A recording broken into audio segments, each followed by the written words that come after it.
Hello there, I'm joining you from the Essex countryside today. Now I'm going to walk up to the woods and see if I can get some nice goodies for my tarantula enclosures. Now there should be a lot of moss around because there's been a lot of rain lately. Hopefully it won't rain anymore today, but see if we can get some sort of nice bark. What I'm really looking for is some nice moss covered sticks for my arboreals. So let's get up to the woods and see what we can find.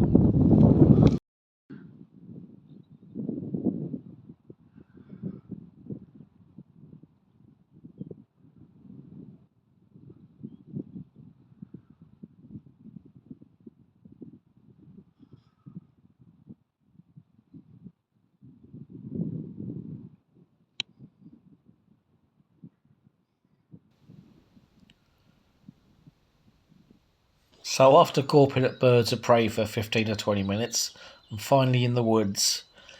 Now this is predominantly a pine wood, but I know there's a lot of silver birch here.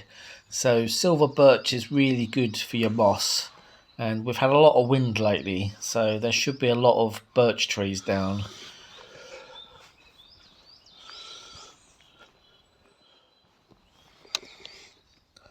Well, we have a big pile of logs, and this is the kind of moss we're looking for, but I'm not sure this is going to be any good. No, it's just a little bit dry. It doesn't have the decay to give the moss a really good backing. So it's obviously been standing quite a while, this wood. Now this is what I've been looking for. Nice bit of fallen birch. Now this looks like it's been down for quite a while because you can really see it's decayed quite badly. But the moss is much thicker when you've got sort of decaying matter underneath. Obviously, like all the bugs get into under the bark, and they really sort of break down the wood. But so I'll definitely be picking some of this up. But your birch trees are pretty easy to identify by the bark. They got this kind of holy appearance and a sort of streaking of colour. When they're upright, they're sort of white, hence the name silver birch.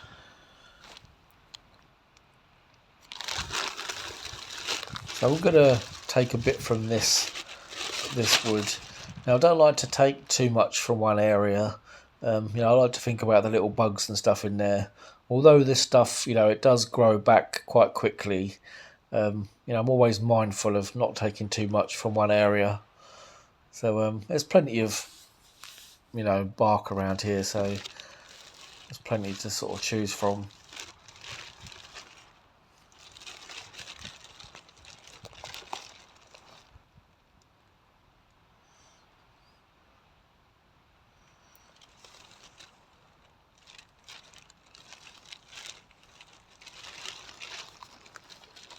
Oh, I found this little dude in the top of my carrier bag.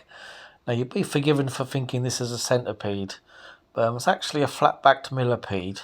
Now, there's quite a few different ones of these in the UK. Apparently, they're very hard to tell apart, but you can definitely tell it's a millipede because it's got 4 legs per body segment, whereas your centipedes, they only have one pair of legs per segment.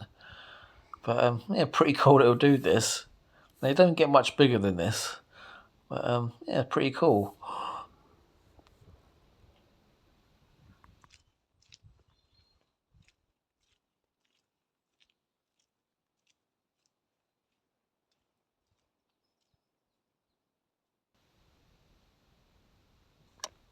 Quite surprised to see the wild garlic out already. Doesn't smell yet, but growing right in the middle of your garlic here, you've got the Lord and Ladies. Now this is why you have to be careful if you forage. This is your garlic leaf. Now the Lord and Ladies here contains tiny crystals. Now if you eat these crystals, your throat will swell up and yeah, you'll be in serious trouble. So unfortunately, they grow right in the middle of garlic. So that's why you should always make sure if you're foraging that you know what what you're picking. We've got a nice pile of rotting wood here. Now this is quite a nice little piece. I think I can probably do something with that. A little bit rotten underneath, just sort of starting to fall apart a bit. But no, I'll take this one home. I'll find something for it. Now I just want to pick up some of these little sticks with your sort of dried moss on there, just for my little arboreals. So yeah, I'll pick up a few of these and get going. So I'm going to start heading home now. Managed to pick up a few little bits. I've got a couple of teas I need to sort out when I get back. So I'll see you at my place. So we're back home now. Time to sort out this Davus pentaloris, commonly known as the Mexican tiger rump or Guatemalan tiger rump, found in both countries. So let's sort out this little bold, beautiful tarantula. So I'm doing a little bit of a substrate experiment here. Now this is actually an indoor plant mix. Now it contains ceramis, which is basically these little bits of clay. Also has a little bit of perlite in here as well. Now apparently this discourages fungus gnats, this special indoor mix. So it'll be interesting to see. Now I've got this bit of bark here. Didn't actually pick this up on this trip, but it is from the same woods. Got it sort of a few weeks ago. Now with your Davus pentaloris, they're kind of what I call an adaptive species. Now, you know, they're known as sort of opportunistic burrowers, but sometimes, you know, they will web up quite a lot and stay out on the surface. Sometimes they will use a hide. Other time they will build a shallow burrow. So we've got me a nice bit of moss here, which I picked up. It has dried out a little bit on the back there.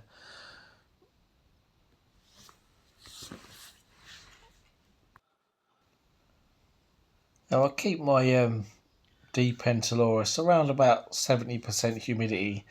I don't really need to go too crazy with the humidity on these guys. I'll put a water dish in the corner and I'll overflow it and kind of keep that corner a little damp. But apart from that, I won't do any misting or anything like that. So the moss will be a little tiny bit damp, and I'll have a water dish in the opposite corner as well. Now I've got my fancy little sticks here. I'm sure I could do something with these in here. I say my particular individual, it does tend to web and stay out quite a lot. So I'm going to give it some little anchor points for some webbing.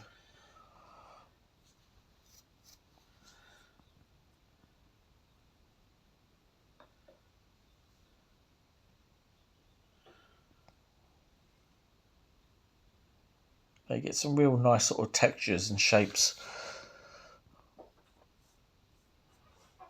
Now I'm going to pop a little bit of cork bark in here as well, just to sort of prop up the sticks a little bit, just to sort of create some little sort of corners and little bits for the spider to tuck itself into.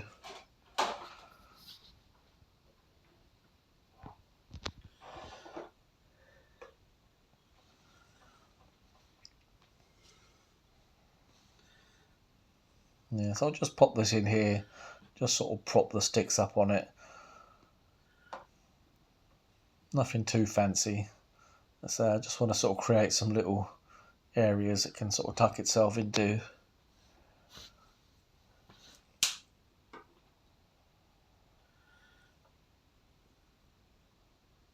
Now I'll just pop it here. I'll put the water dish in that corner.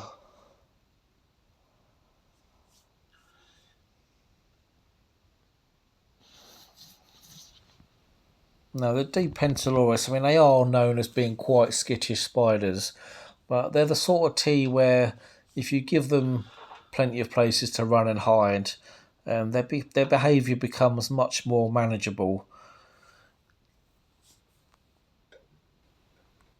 So I'm just going to use a little sling pot to catch this one up. I've taken all the bits and pieces out of the enclosure just to make it a little bit easier. Now these guys, they can sort of go tearing off sometimes, but most of the time they're pretty laid back, or this particular individual is. There we go, that's pretty straightforward. Just get my little lid on here. Now these guys have a real strong feeding response. I mean, they will just eat and eat if you give them a chance. So be careful not to sort of feed them too much. I don't like to overfeed my tarantulas.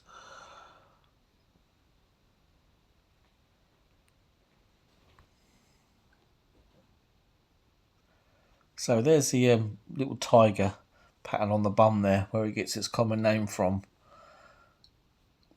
Now I'm going to have to be a little bit firm with this one and try and turn it round. They can be a little bit stubborn once they hunker down.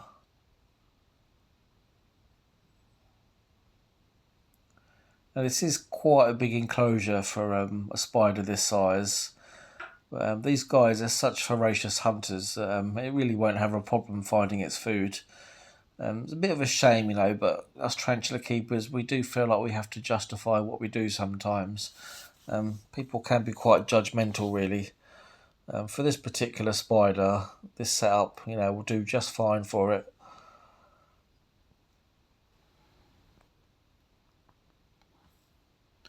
So there you go, guys. Hope you've enjoyed the video. Hope you've made it this far. Let me know in the comments if you enjoy the outdoor stuff. You know, I really do like to get out, you know, to pick up a few pieces. It really does set off the enclosure, you know, with the moss and the natural bits and bobs. I'll try and upload videos a bit more often. So I'll say again, thanks for watching, and I'll see you again soon.